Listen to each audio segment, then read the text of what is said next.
So as we all know, the Giulia Quadrifoglio has been in production for nearly 4 years in the North American market, and I have owned this one for nearly 2 years.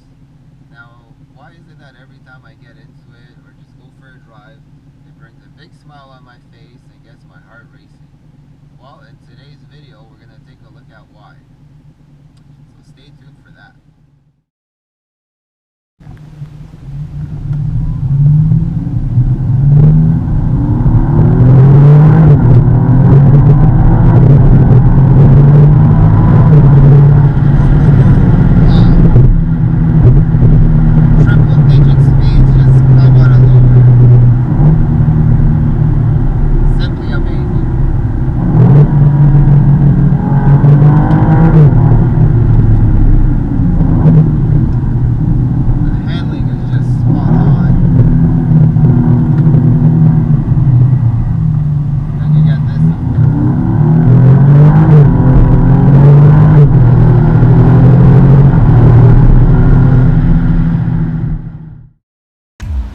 The exterior styling is no doubt like nothing else on the roads.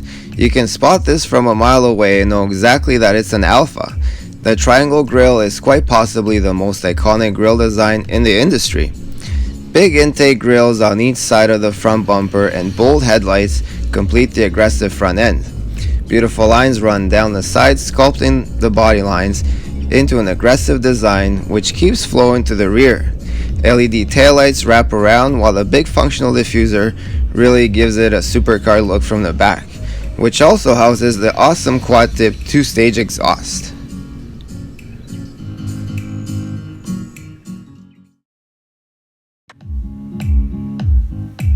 The Giulia Quadrifoglio is powered by an all-aluminum 90-degree 2.9-liter twin-turbo V6 engine that produces 505 horsepower at 6,500 RPM and 443 foot-pounds between 25 and 5,500 RPM. The red line on the instrument cluster reads 6,500 RPM, but the actual maximum engine speed is 7,400 RPM. For being such a high-performance engine, which happens to be derived from Ferrari, it also features a mechanical cylinder deactivation on the right bank. For this to happen, the car must be in either A or N mode. Now here's an interesting point. While the engine has a displacement of 2.9 liter, it sits in the car at an angle of 2.9 degrees relative to the horizontal plane.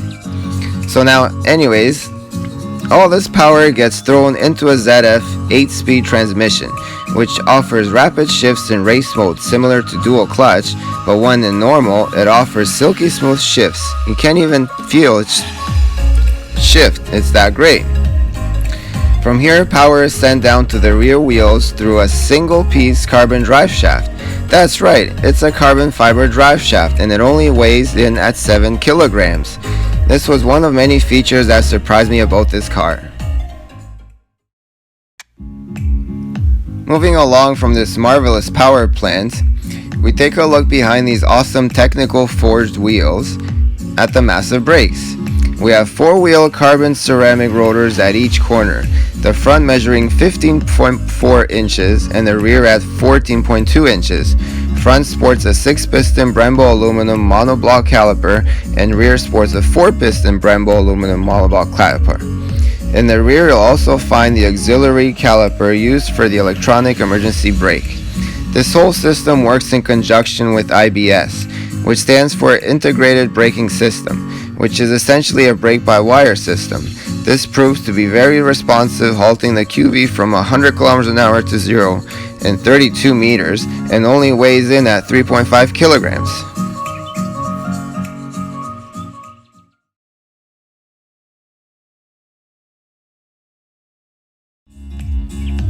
The aerodynamics and list of carbon fiber parts on the QV are extensive. The aero was perfected at the Ferrari wind tunnel to achieve a maximum downforce and help obtain a top speed of 307 km an hour, although higher speeds have already been proven. The front active splitter weighs in at just 2.3 kilograms and is actuated by 2 servo motors, one on each side. It has to be in either dynamic or race mode and is only activated when it sees speeds of around 100 km an hour, which it lowers itself, and at around 230 km an hour it raises itself back. Once it is active, it produces an extra 100 kilograms of downforce on the front of the car, which increases grip and road holding strength. Aerodynamically speaking, it also works in conjunction with the flat bottom panels underneath the car and the rear diffuser, creating a Venturi tube effect. Other carbon fiber pieces worth mentioning are the hood, roof, and rear spoiler.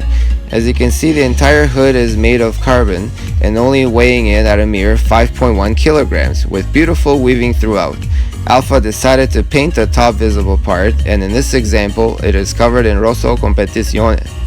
The entire roof is also made of carbon, which weighs in at about 9.1 kilograms, but harder to see, or yet impossible to see, so we'll just have to take Alfa's word for it.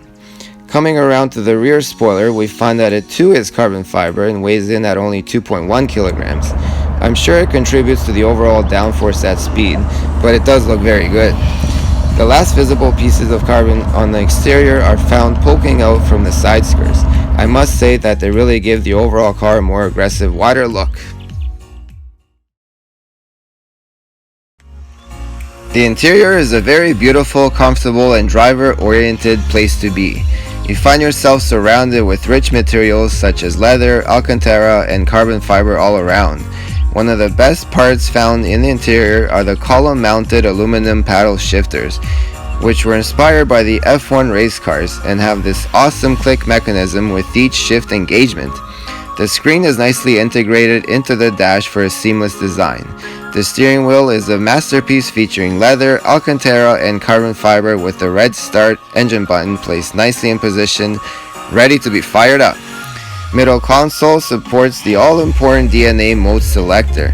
There are 4 modes to choose from: A, Advanced Efficiency, N, Normal, D, Dynamic, and Race mode, which kills all electronic help agents.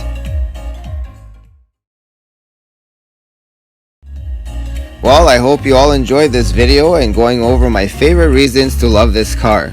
Of course, there are many more reasons, so if you guys have any others, please comment below, and as always, don't forget to like and subscribe for more great content.